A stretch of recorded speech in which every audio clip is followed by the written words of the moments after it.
देखिए, स्कूल के टीचर कितने प्रकार के होते हैं या कॉलेज के टीचर कितने प्रकार के होते हैं या यूनिवर्सिटी के टीचर कितने प्रकार के होते हैं, ये सभी चीज़ें आपको मालूम होनी चाहिए। क्योंकि आप एक विद्यार्थी हैं और एक सरकारी टीचर बनने का सपना रखते हैं, तो आपको ये पता होना चाहिए कि स्कूल में जो है कितने प्रकार के टीचर पढ़ाते हैं या यूनिवर्सिटी में कितने प्रकार के टीचर पढ़ाते हैं या फिर या कॉलेज में कितने प्रकार के टीचर पढ़ाते हैं। ये सभी आपको पता होना चाहिए। या फिर उन टीचर बनने के लिए, जैसे स्कूल के टीचर जितने भी प्रकार के होते हों, तो वे सभी टीचर बनने के लिए क्या योग्यताएं होनी चाहिए, कहाँ तक हमें पढ़ाई करनी होगी तो वो जॉब मिलेगा। आज के इस वीडियो में हम आपको ए टू जेड आपको जानकारी देने की कोशिश करेंगे, इसीलिए आप हमारे इस वीडियो में शुरू से लेकर एंड तक बने रहेंगे और चैनल में नए हैं तो चैनल को सब्सक्राइब कर लेंगे। तो देखिए, स्कूल के जो टीचर होते हैं वो 5 प्रकार के टीचर होते हैं। मैं आपको एक एक करके टोटल जानकारी दूंगा और वे सभी टीचर बनने के लिए आपके पास क्या योग्यताएं होनी चाहिए, हर चीज़ मैं आपको बताऊंगा। तो सबसे पहले आप ध्यान दीजिए कि जो सबसे पहला जो टीचर होता है उसे हम लोग कहते हैं प्राइमरी टीचर, जिसे L1 भी कहा जाता है या फिर 3rd ग्रेड टीचर भी कहा जाता है। तो आप L1 कह लीजिए या फिर 3rd ग्रेड टीचर कह लीजिए या फिर प्राइमरी टीचर कह लीजिए, एक ही चीज़ है, ठीक है। तो प्राइमरी टीचर जो कि किसे कहते हैं, जो कि कक्षा 1 से लेकर 5वीं तक के बच्चों को पढ़ाते हैं।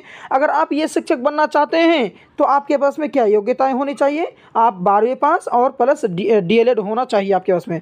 चाहे DLED हो या फिर आप ग्रेजुएशन करने के बाद में जो है कि आप B.Ed कर लें तो आप जो है कि प्राइमरी टीचर बन सकते हैं, लेकिन उतना प्रोसेस करने की कोई ज़रूरत नहीं है।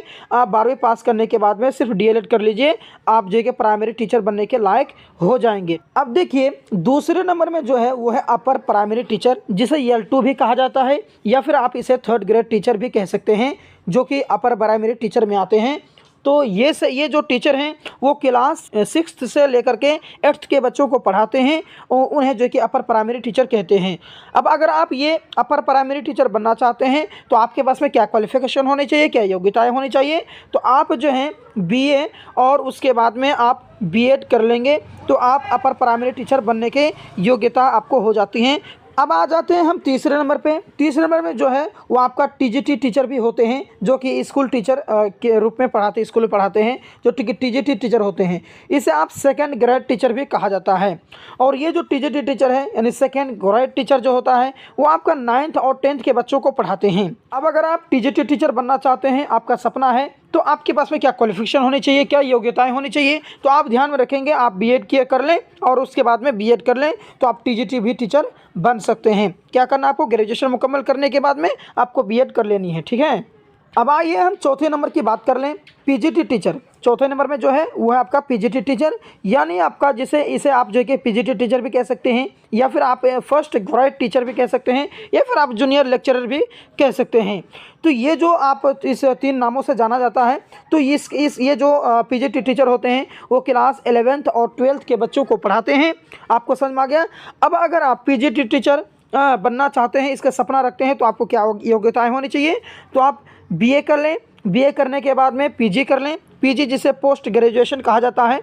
तो BA करने के बाद में यानी ग्रेजुएशन मुकम्मल करने के बाद में आप PG कर लें, PG करने के बाद में आप B.Ed कर लें, ठीक है। अगर आप BA करने के बाद में PG करते हैं, PG करने के बाद B.Ed कर लेते हैं तो आप जो है कि PGT टीचर के लायक हो जाते हैं, योग्यताएं आपके पास में आ जाती हैं।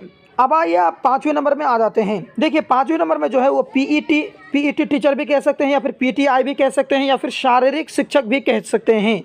तो इसका जो है कि आपका योग्यता क्या होनी चाहिए, अगर आप PET टीचर बनना चाहते हैं या फिर PTI शारीरिक शिक्षक, तीनों एक ही चीज़ है, समझे, 3 नामों से जाना जाता है। तो अगर आप ये टीचर बनना चाहते हैं तो आप जो है कि 12वीं के बाद में आपको DPED या फिर आपको B.Ed करने के बाद में BPED करना पड़ेगा, ठीक है। तो अगर आप ये कोर्स कर लेते हैं तो आप जो कि PET या PTI शारीरिक शिक्षक जो भी हैं कह सकते हैं, आप इसके शिक्षक आप बन सकते हैं। यहाँ तक आपको समझ में आ गया मैंने अभी क्या बात किया, स्कूल टीचर कितने प्रकार के होते हैं, उसके पोस्ट पाने के लिए क्या योग्यताएं होनी चाहिए, अगर वो आप सरकारी नौकरी पाना चाहते हैं तो आपके पास में क्या क्या डिग्री होनी चाहिए, मैंने अभी बात किया। अब अगला जो हमारा नेक्स्ट वीडियो आएगा उसमें जो है कि हम बात करेंगे कॉलेज टीचर और यूनिवर्सिटी टीचर जो है कि कितने प्रकार के होते हैं और उसमें जो है कि कितने टीचर पढ़ाते हैं, उस टीचरों का नाम क्या है और कौन से क्लास से कौन सी क्लास तक पढ़ाते हैं और उनकी क्या योग्यताएं हैं। सबसे बड़ी सवाल है उनकी क्या योग्यताएं हैं, हर चीज़ मैं आपको इसी वीडियो के माध्यम से समझाऊंगा। तो अगर आप हमारे चैनल नए हैं, पहली बार विजिट कर रहे हैं, तो प्लीज़ हमारे चैनल को लाइक, सब्सक्राइब और शेयर जरूर करेंगे ताकि जो है कि महत्वपूर्ण जानकारी आपको समय पर मिल पाए। धन्यवाद।